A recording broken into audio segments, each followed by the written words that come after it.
আছে। আমি শেষের অংশটা বলি। আমাদের রিভিউ প্যানেলে যে কথাটি বললেন, রিভিউ প্যানেলে এই পর্যন্ত প্রায় 89 কেস তারা রিসার্চ করছে। তার মধ্যে জাজমেন্ট যেটি হয়ে গেছে, তার মধ্যে আমার জানা মতে 3টি জায়গায়, একটা সম্ভবত আমাদের, আমি নাম বলতেছিলাম প্রকিউরমেন্ট, 3টা জায়গায় শুধু গভর্নমেন্ট থেকে ব্যাক আউট করছে। ওটি গভর্নমেন্ট ব্যাক আউট না, গভর্নমেন্ট এটা মানে নেই। বাকিগুলো বেশিরভাগই যিনি কমপ্লেনেন্টের পক্ষে গেছে, নট দি রেসপন্ডেন্ট, কমপ্লেনেন্টের পক্ষে গেছে। আর যেটি আপনি বললেন যে রিভিউ প্যানেলের, আমরা বলছি যে এটি হলো চূড়ান্ত, মানে এই পর্যায়ে চূড়ান্ত। আমার কাছে এখনো প্রায় 20টির মতো আছে রিট, যেখানে আমিও respondent as a CPT DG, review প্যানেলের চেয়ারপারসন রেসপন্ডেন্ট। 20টির মতো রিট আছে, তার মধ্যে প্রায় 10টির মতো ইতিমধ্যে আপনার হয়ে গেছে। কিছুটা যিনি কমপ্লেনেন্ট বা রিট আবেদন করে তার পক্ষে গেছে, অনেকগুলো যায়। এখন যদি কোনো প্রকিউরমেন্ট এন্টিটি ধরেন এটি না মানে, অথবা প্রকিউরমেন্ট এন্টিটি গড়িমসি করে, অথবা মনে করে যেহেতু আপনি আপনার কাছে পেমেন্টের ব্যাপারটি আছে, আপনাকে তার কাছে বারবার যেতে হবে, তো সেই ক্ষেত্রে যদি গড়িমসি করে, then you can complain it to the head of the procurement entity. ওইটি আমি পিপিআর এর ওই রুটের কথা বলতেছি না, এমনিতেই যেটি মানা হয় না, আমরা এইসব আমাদের কাছে অনেক সময় আসে যে এইগুলো মানা হয় না, আমরা এখান থেকে একটা চিঠি দিই, বিকজ আমার পিপিআর এ আমাকে আরেকটা দায়িত্ব দেওয়া আছে যে I can monitor also total procurement, এই আইনটি এবং ঠিক মতো বাস্তবায়ন হয় কিনা। আমি অনেক জায়গায় চিঠি দিয়েছি এবং এটি কাজ হয়েছে। আমরা বলছি এটি করেন, otherwise the officials, he will be treated with say 64 section 64 of the PPA, যেখানে এটা মিসকন্ডাক্ট হিসেবে যেখানে বলা আছে তাকে ট্রিট করা হবে। Misconduct not that only for the tender, misconduct is also for the, especially for the government officials who are not actually or who are violating the say sections or the provisions of the PPA. এটা কিন্তু সেখানে আছে। এটা হয়তো এখন তিক্ততা হয়ে যাবে কিনা বা আমি করবো কিনা সেটি হলো অন্য জিনিস। এটি সবকিছু আইন দিয়ে হ্যান্ডেল করা। আমার একটু জানা ছিল আমরা কি এটা কি কন্টেম্প প্রসেস ড্র করব। আর একটি ইম্পর্টেন্ট কোশ্চেন, সেটি বলে স্যার আমি শেষ করবো খুব তাড়াতাড়ি, সেটি হলো টার্নওভারে যে কথাটি আসছে, এটি কিন্তু সত্য। যিনি প্রকিউরমেন্ট এন্টিটি, আমরা কিন্তু এখানে বলে নেই, আমাদের কোনো ডকুমেন্টে দেখবেন যে টার্নওভার সম্পর্কে আমরা বলে দিই নেই যে এই কাজের জন্য এত টার্নওভার হবে।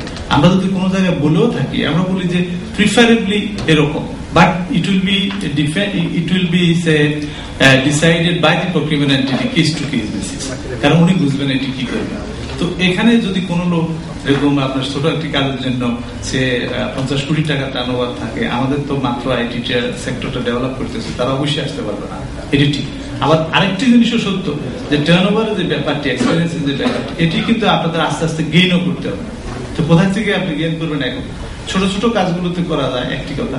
2 নম্বর হলো বড় কাজগুলো করতে হলে অবশ্যই এইসব ক্ষেত্রে জয়েন্ট ভেঞ্চারের কাজ আসে, সাব কনসালটেন্সি হিসাবে ইন্টারন্যাশনাল বড় কোম্পানির সাথে আসতে পারে। কারণ আমরা একটা আমাদের এটি কিন্তু বড় টার্নওভার আমরা চেয়েছিলাম, সেখানে কিন্তু আমাদের নমিনেটেড সাব কনসালটেন্ট হিসেবে আসছে হলো দোয়াটেক ইন্ডিয়া ইন্টারন্যাশনাল কনসালটেন্টের সাথে। এখন তার টার্নওভারের যে বিষয়টি বা এক্সপিরিয়েন্সের বিষয়টি সেটি চলে আসতেছে। সুতরাং কিছু জায়গা আছে এগুলো করতে হবে। এগুলো একদম প্রকিউরমেন্ট এন্টিটি, অনেক সময় আমি বলি না যে সব প্রকিউরমেন্ট এন্টিটি জেনে বুঝে এগুলো করে, কারণ ওখানে আপনারা জানেন যে কিছুটা তো সীমাবদ্ধতা সবাই আছে। এই আলোচনা যত করবেন, আমরা মনে করি এইভাবে শেয়ারিং যে এক্সপিরিয়েন্স সবকিছু আস্তে আস্তে হয়তো ব্যাটিং হবে। তো ট্রেনিং এর বিষয়টি আমরা ওয়াইডার পার্সপেক্টিভ করতে চেষ্টা করবো, and will try to involve you also in case of electronic tendering training and all this. তো থ্যাংক ইউ ভেরি মাচ। আমাদের চিফ গেস্টকে বলার আগে তুমি দেবনাথ বাবু বললেন যে আমরা কিন্তু ওনার প্রিডিসেসরের সময় থেকেই প্রচুর ইন্টারাকশন করেছি, যে ফজলুল করিম সাহেব যখন সিপিটি ছিলেন, যে এই আইটি সেক্টরের প্রকিউরমেন্ট গুলোর ব্যাপারে আরো এটাকে কনসিস্টেন্ট কিভাবে করা যায় between the expectations of the procurement entity and the services to be delivered by the vendors, software and IT services vendors. এখানে উনি যেটা বললেন যে আমাদের ওই পিপিআর না জানলেও চলবে, এটা আমি একটু ওনার সাথে দ্বিমত পোষণ করি। আমার মনে হয় যে মিসআন্ডারস্টুড অ্যাকচুয়ালি পিপিআরটা আমি এই জন্য জানতে চাই যে আপনি you will give the emphasis on the RFP, এটা থেকে আপনি ব্যাকে যদি যান, অফ কোর্স এই প্রভিশনটা কোথা থেকে আসলো আরএফপি তে, তাই না? Of course you have to go to. আমি যেটা বলতে চাচ্ছি সেটা হচ্ছে যে এখানে আপনি যে স্ট্যান্ডার্ড টেমপ্লেট গুলো রেফার করেছেন PS1 থেকে PS7 পর্যন্ত, সমস্যা যেখানে হয় যে ওগুলো তো আসছেই আমার পিপিআর থেকে এসছে। এখন যদি প্রকিউরমেন্ট এন্টিটি যদি সেটাকে ঠিকভাবে ফলো না করে, হ্যাঁ দ্বিতীয় তার থেকেও বড় সমস্যা যেটা হয় যে they usually mix up goods with IT services, তখন এটা ওই স্ট্যান্ডার্ড টেমপ্লেটের মধ্যে পড়ে না, এটা become such a convoluted document. তখন আমাদের পক্ষে এটা পিপিআর প্রভিশন গুলো না উল্লেখ করে এটাকে রিজলভ করা সম্ভব করা হয় না। So that's why we suggested earlier also, আমরা সেই গত কয়েক বছর আগেও সাজেস্ট করেছি, আমি মনে করি এখনো this is the way to resolve this is to have a proper template for the software and IT services. সেটা হলে পরে কিন্তু এই কোয়েশ্চেন গুলো থাকবে না, this should be separated from goods and services. আর আপনি যে প্রাইস প্রেফারেন্সের কথা যেটা বললেন বা টেকনিক্যাল প্রেফারেন্সের কথা যেটা বললেন, আমি মনে করি যে সফটওয়্যারকে শুধু গুডস হিসেবে ট্রিট করলে হবে না, এটাকে ওয়ার্কস এবং সার্ভিসেস ক্যাটেগরিতেও আমাদেরকে সেই প্রেফারেন্সের ব্যবস্থাটা এটাকে কোডিফাই করতে হবে।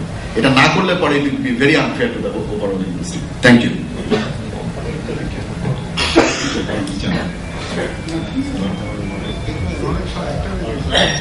আপনি ছোট্ট একটা কমেন্ট, আপনি বলেছেন যে depends on the procuring authority, যারা প্রকিউর করে তাদের উপরে ডিপেন্ড করেন। তো পিপিআর গাইডলাইন্সে আপনারা ডিটেল বলে দিয়েছেন হোয়াট টু ডু, কিন্তু হয়তোবা প্রকিউরমেন্ট অথরিটি এটা গাইডলাইন বোঝেনি বা করেনি বা ফলো করেনি। তো এটা না জেনে ওনারা ওনাদের মতো করেই সেটা করেন, যেটা আমরা বলছেন রুলস এন্ড রেগুলেশন যে সবই আছে, 10% দেওয়ার বিধানও আছে, বা আমার পেমেন্ট টার্মসটাকেও করা মাইলস্টোন হিসাবে করার বিধান আছে, নেগোসিয়েট করতে পারে। তো ওনারা তো কোনোটাই ফলো করেন না, তো সেটা না করলে আমাদের পক্ষে আসলে ওদের সাথে নেগোসিয়েট করা কি সম্ভব? এবং ওনারা যে করেন না তার জন্য আপনাদের কি বিধান?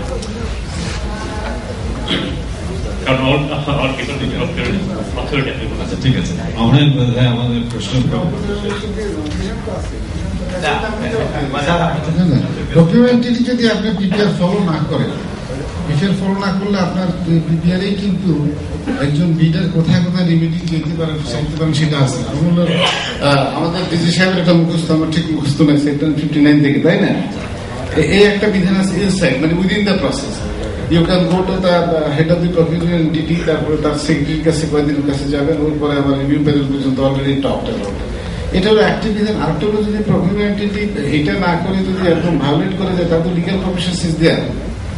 এখন আপনি বিজনেস পারপাসে লিগ্যাল ফাইটে যাবেন কিনা, that is your business tactic, it is a business, কিন্তু এটা ঠিক ইট ইজ দেয়ার। না, নট ডিসকাশন। যে সুবিধা দেওয়া পিপিআর যেটা বলা আছে সেটা ডিসকাশন না, যেটা ডিসকাশন ওই 10% টেকনিক্যাল দেওয়া কি ডিসকাশন না স্কোপ?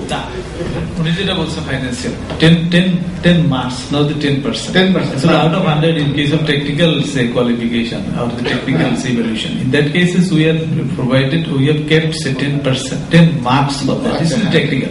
আর 10% যেটা স্যার ফাইন্যান্সিয়াল অ্যাডভান্সের কথা আমরা বলছেন, এটি স্যার ওই যে ক্যাবিনেট একটা অর্ডার ছিল অনেকদিন ধরে, এটি বন্ধ ছিল, যেহেতু গভর্নমেন্ট টাকাতে দেওয়া যেত না, কিন্তু প্রজেক্টে যেগুলো আছে, এইডেড প্রজেক্ট গুলোতে এটা কন্টিনিউয়াসলি আছে, এখনো আছে, তখনও ছিল।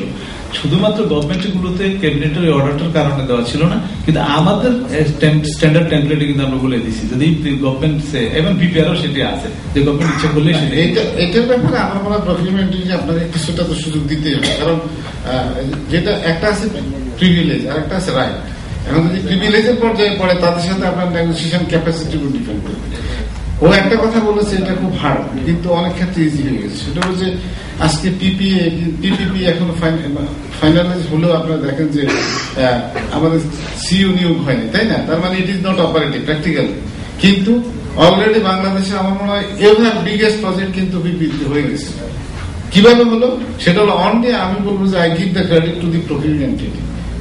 সেভারাল টাইমস, একবার না কয়েকবার, তারা যেখানে এক্সাম্পশন দেওয়ার ক্ষমতা আছে, আমাদের যে economic affairs committee, cabinet committee for economic, সেখানে ওরা নিয়ে গেছে এবং দে গট দ্য এক্সাম্পশন।